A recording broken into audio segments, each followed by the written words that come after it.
Bassirou Diomaye Faye, président du Sénégal, fraîchement élu, a décidé de faire le tour de l'AES, l'Alliance des États du Sahel. Oui, nous attendions impatiemment ce jour. Il a commencé sa tournée à Bamako. De Bamako, il s'est rendu à Ouagadougou pour aller voir le capitaine président du Faso, Ibrahim Traoré, après avoir chaleureusement échangé avec le colonel Assimi Goïta. On écoute le président du Sénégal. C'est important, cette vidéo, parce qu'on a besoin de décortiquer ça. Partagez la vidéo. Merci. Permettez-moi de remercier le frère et ami, le président Ibrahim Traoré, pour l'accueil chaleureux et fraternel qui m'a été réservé, ainsi qu'à ma délégation. Et par sa voix, remercier l'ensemble du peuple burkinabé pour cet accueil-là. C'est une visite placée sous le signe de l'amitié, de la fraternité, mais c'est aussi une visite de travail que je suis venu effectuer. Je suis venu aussi dire merci au président Traoré et au peuple burkinabé pour avoir dépêché une délégation à Dakar lors de ma prestation de serment. Et ça a été un honneur fait à moi et à l'ensemble du peuple sénégalais en cette occasion solennelle. Mais je suis surtout venu lui réaffirmer mon engagement et l'engagement du Sénégal aux côtés du peuple frère de Burkina Faso et l'inviter pour qu'ensemble nous puissions travailler à raffermir les relations entre les deux pays sur le plan commercial, sur le plan des échanges, sur le plan de l'intégration et de la circulation possible entre les deux pays à travers aussi l'étape malienne, pour une meilleure circulation des biens et des personnes dans le sens d'une réalisation de l'intégration africaine qui nous tient beaucoup à cœur. Et je suis venu aussi lui dire toute ma solidarité et ma fraternité avec le peuple burkinabé frère dans la période difficile qu'il traverse, mais lui dire aussi mon admiration pour la vaillance de ce peuple-là, sa combativité et sa résilience. Et je sais que la dignité et l'honneur dont ils ont fait preuve, je veux dire les Burkinabés avec son leadership, permettra très rapidement, avec la solidarité agissante des pays comme le Sénégal et d'autres pays africains, de triompher et de faire face aux défis qui retardent quelque peu le décollage de tous les pays africains, notamment dans le Sahel. Nous avons des défis communs. C'est aujourd'hui le défi sécuritaire qui est le plus prégnant, le défi de la migration irrégulière, les défis de la lutte contre les trafics d'êtres humains et de trafic de substances illicites.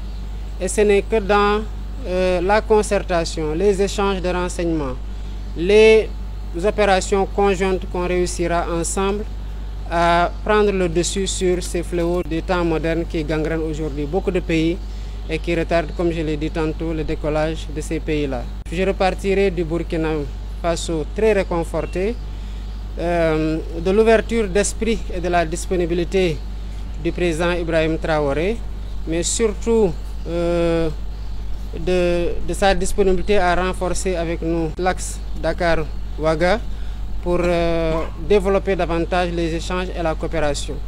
Nous avons aussi abordé le sujet de la CEDEAO, comme je l'ai fait dans les pays que j'ai visités jusqu'ici.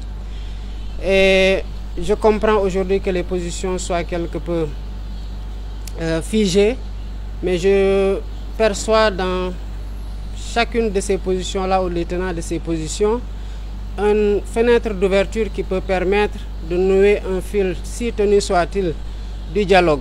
J'ai toujours l'habitude de dire, on le constate aujourd'hui au niveau de la CEDEAO, que les portes du dialogue sont certes fermées, mais qu'il ne nous faut pas non plus fermer les fenêtres et tirer les rideaux, qu'il faut laisser des espaces pour nous aider, nous disputer s'il le faut, mais vider ce qui est en nous, mais surtout pour permettre à des pays qui sont un peu plus éloignés sur le plan physique des théâtres d'opération liés à l'insécurité, de comprendre ce que les pays qui le vivent directement sur le terrain sont en train de vivre et d'avoir plus de compassion, de se sentir davantage concernés, parce que les fléaux, il y a toujours une zone de démarrage, Mais quand on voit aujourd'hui l'expansion, on sait qu'aucun pays n'est épargné, ni directement ni indirectement. Et c'est pour ça aussi que je profite de ces visites d'amitié et de travail qui sont particulièrement centrées sur la coopération bilatérale. Mais j'en profite pour adresser ces questions-là et dire ma disponibilité à continuer à travailler de part et d'autre pour qu'il y ait des plages de convergence qui nous permettent quand même de discuter de ce qui ne marche pas et de voir comment changer ce qui ne marche pas, parce que nous avons la responsabilité historique et l'héritage de nos pères fondateurs par rapport à cet ensemble-là pour nous battre au sein de la CEDEAO et ensemble pour que la CEDEAO reste ce qu'elle n'aurait jamais dû cesser d'être, à savoir un organe d'intégration qui a été cité en exemple, que nous devons pérenniser, que nous devons renforcer et que nous devons protéger contre toutes les velléités qui vont dans le sens de détourner la CEDEAO de son objectif d'intégration africaine et de ce qui est sa nature, à savoir la CEDEAO des peuples, et qu'elle continue à être cela et qu'elle continue surtout à être un cadre où nous allons adresser ensemble les défis communs que j'ai cités tantôt. Effectivement, la CEDEAO des peuples a été citée par le président Bassirou Diomaye Faye. Mais cette CEDEAO des peuples n'existe plus.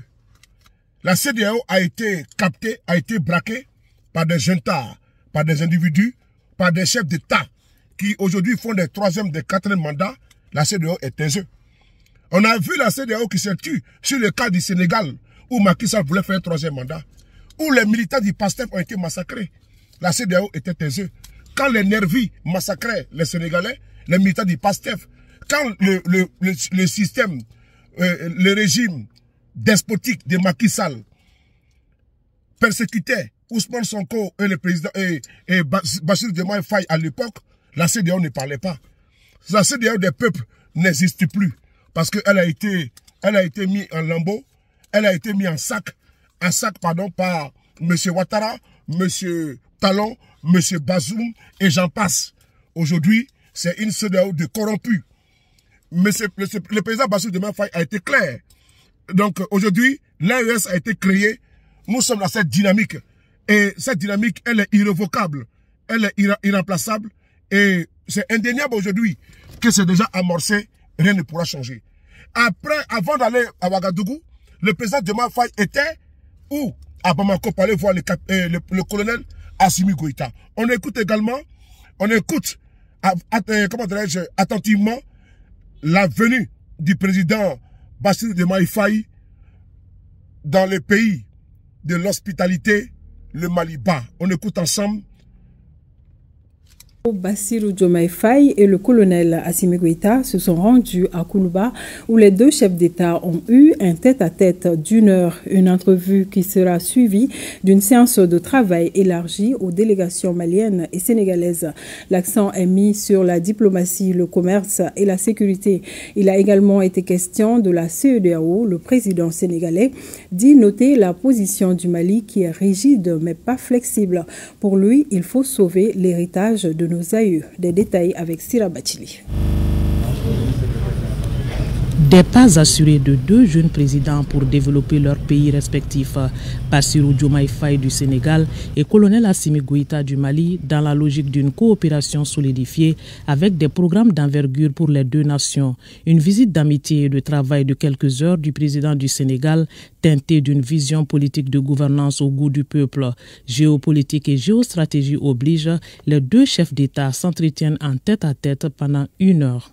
Le temps de passer en revue les axes de coopération historique entre les deux pays. Cette visite d'amitié et de travail est celle de raffermissement des liens de coopération bilatérale. Le Sénégal partage avec le Mali une histoire unique qui part d'avant l'indépendance jusqu'à la fédération du Mali.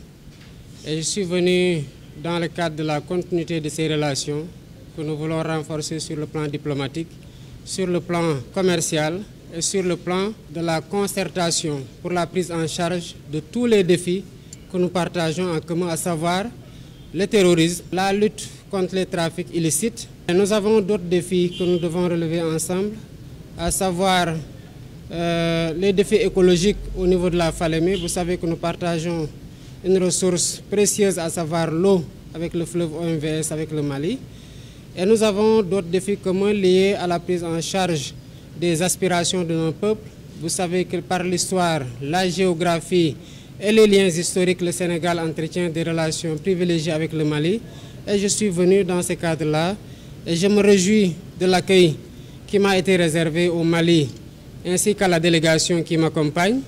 Je me réjouis aussi d'avoir trouvé à mon frère le colonel Assimi Goïta, président de la transition malienne, toute la disponibilité et l'engagement à renforcer la coopération bilatérale, mais aussi à renforcer la concertation sur le plan multilatéral, que ce soit au niveau sous-régional, régional, mais aussi au niveau international. Comme on pouvait s'y attendre, les questions d'intégration régionale se sont invitées au débat. La situation de la CEDEAO est regrettable selon le président sénégalais, mais il faut corriger les impairs. Le président Diomaye Faye et le président Goïta ont échangé là-dessus. Nous avons aussi parlé de la question de la CEDEAO. Comme vous le savez, le Mali est membre des États de l'Alliance du Sahel. Ceux qui ont suivi mes déplacements dans les différents pays de la CEDEAO m'ont entendu prêcher cette bonne parole-là. Je me suis évertué à en échanger longuement avec le colonel. J'ai compris la position malienne qui, quoique rigide, n'est pas totalement inflexible. Nous pensons que nous devons continuer à travailler avec toutes les parties prenantes, ne pas se décourager de trouver des issues heureuses qui nous permettent de renforcer l'intégration, soit en passant par la coopération bilatérale, mais aussi en essayant de corriger les impairs que nous avons notés dans la coopération multilatérale, notamment dans les instances sous-régionales et régionales, et qui nous ont valu cette situation regrettable que nous vivons. Mais nous ne pouvons pas nous résigner à observer un outil d'intégration formidable quand même dans sa conception, dans les résultats qu'il nous a valu et qui a été cité en exemple, c'est désintégrer sans rien faire. Nos aïeux ont laissé un héritage qu'il faut sauver et le président sénégalais d'apprécier la résilience des Maliens. Un peuple qui a confiance à ses dirigeants et la politique de gouvernance basée sur le principe de souveraineté. Nous avons un héritage des pères fondateurs qui ont eu une vision qui a été certainement très secouée, qui a été mise à rude épreuve, mais que nous avons aussi la responsabilité de transmettre intact ou en meilleur état.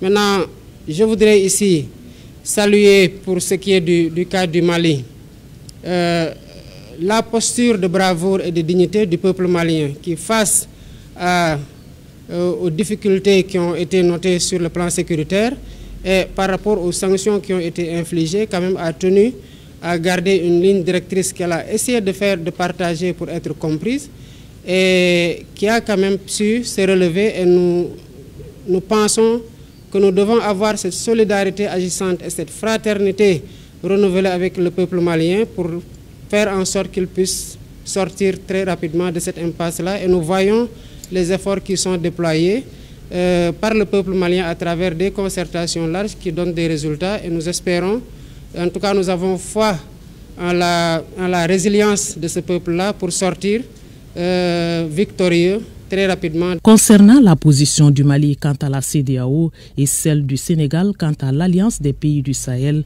le président Faye clarifie. Nous ne devons pas nous résigner et dire qu'on ne peut plus rien faire. Il y a des difficultés, il faut parler aux uns et les autres et les comprendre, et à partir du niveau de compréhension et des écarts de position, voir ce qu'il est possible de bâtir à partir du socle qui est existant. Je rectifierai toujours pour dire que je ne suis pas médiateur de la CEDEAO, pas du tout. Je ne suis mandaté par aucune instance de la CEDEAO. Je n'ai jamais siégé à aucune réunion de la CEDEAO. J'ai été récemment élu. Je suis dans un parcours de prise de contact plutôt, de salutation, de remerciement. Comme vous le savez, le colonel Goïta a envoyé une délégation lors de ma prestation de serment. Et c'est juste dans le cadre de ces prestations, de ce périple-là, de remerciement, de prise de contact, de renforcement de la coopération bilatérale entre le Sénégal et les pays que je visite. Est-ce que c'est possible de voir le Sénégal dans l'OUS dans les jours à venir? Cela n'est pas à l'ordre du jour. Comme je vous ai dit, je ne désespère pas de voir la CEDEAO repartir sur des bases nouvelles qui nous évitent la situation que nous traversons aujourd'hui. Tant qu'on est dans cet élan-là, je considère qu'il nous faut travailler au sein de la CEDEAO avec les différentes parties prenantes pour voir comment réconcilier les positions, mais le Sénégal n'est pas à l'étude de rejoindre un ensemble quel qu'il soit. Les deux délégations sénégalaises et maliennes ont largement discuté en présence des deux chefs d'État sur plusieurs secteurs comme l'économie et les finances à travers le renforcement des échanges commerciaux, les transports ou encore la diplomatie. Pour cette première visite du président Bassirou Diomaye Faye au Mali, 4 membres de son gouvernement plus 2 ministres conseillers ont fait le déplacement de Bamako.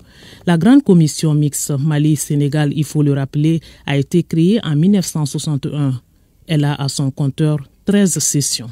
La messe, elle est dite, vous avez bien entendu, le président Bassirou Diomaye Faye a été clair. Il n'est pas médiateur, il n'est pas un envoyé de la CEDEAO. Nonobstant, il faudrait que ce soit également très clair pour tous que l'AES a été créé, c'est acté et vraiment, on ne peut pas revenir en arrière, comme l'a dit les dirigeants de la CEDEAO, de l'AES. Et donc, c'est deux entités qui vivront côte à côte, qui signeront des accords et chacun vivra tranquillement dans sa communauté. La communauté des États de l'Afrique de l'Ouest, CEDEAO, et l'Alliance des États du Sahel. Cette fois-ci, le débat il est clos définitivement. La CEDEAO, comment dirais-je, poursuit son chemin et également l'AES poursuit son chemin. Le président Bassirou Diomaye Faye a été élu par les Sénégalais. Pour les Sénégalais, il n'a pas été désigné comme médiateur parce que ce n'est pas son rôle d'être un médiateur. Là où les Ouattara, les Bazoum, les Talon et les Tinubu ont démembré, ont déséquilibré, ont vraiment terni l'image de la CEDEAO. Je vous remercie. Partagez la vidéo.